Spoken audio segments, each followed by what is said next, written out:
नमस्कार दोस्तों, आपका स्वागत है आपके अपने चैनल मिस्टर दीप स्टोरीज पर। हम उम्मीद करते हैं कि आप अच्छे होंगे और वीडियो का भरपूर आनंद ले रहे होंगे। अगर वीडियो आपको पसंद आए तो हमारे वीडियो को लाइक, शेयर और चैनल को सब्सक्राइब करना ना भूलें। अब चलिए कहानी का मजा लीजिए। दोस्तों, जैसे हमने देखा पिछली वीडियो में राजकुमार और मंत्री का लड़का बारिश से बचने के लिए पुराना खंडार में चले जाते हैं। वो दोनों अंदर जाते हैं। अंदर कोई नहीं दिखता।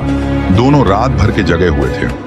राजकुमार वहीं जमीन पर लेट जाता है और कुछ ही देर में वह गहरी नींद में सो जाता है। मंत्री के लड़के को नींद नहीं आ रही थी। वह वहां बैठा रहता है। तभी मंत्री का लड़का अचानक देखता है कि बराबर के कमरे से एक काला नाग आ रहा है। शायद यह नाग इस घर में रहता था और यह घर उसी का था।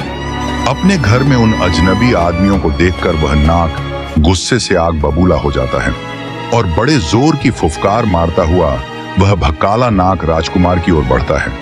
लेकिन राजकुमार तो खूंटी तान कर सो रहा था, इसलिए खतरे को समझते हुए मंत्री के लड़के ने अपनी म्यान से तलवार निकालकर सांप पर वार करता है और उसके 2 टुकड़े कर देता है।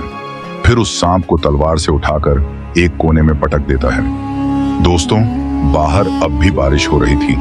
मंत्री का लड़का उठकर घर के दरवाजे पर आकर खड़ा हो जाता है। वह थोड़ी देर बाहर का नजारा देखता रहता है और वह सोचने लगता है कि राजकुमार बैठे बिठाए यह क्या मुसीबत मोल ले ली है।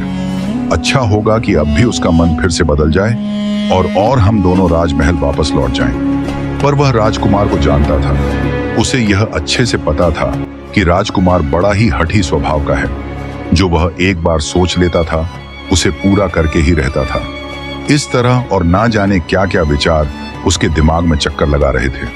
काफी देर बाद जब बारिश रुक जाती तो वह राजकुमार को जगाता है।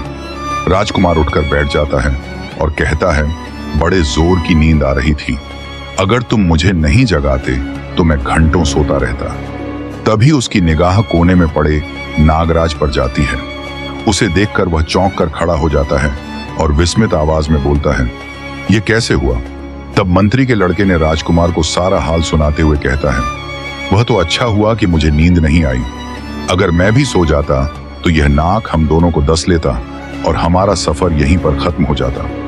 राजकुमार मंत्री के लड़के के मुंह से सारी दास्तान सुनकर कहता है, मित्र, यह भी याद रखना, जिसे भगवान बचाता है उसे कोई नहीं मार सकता है।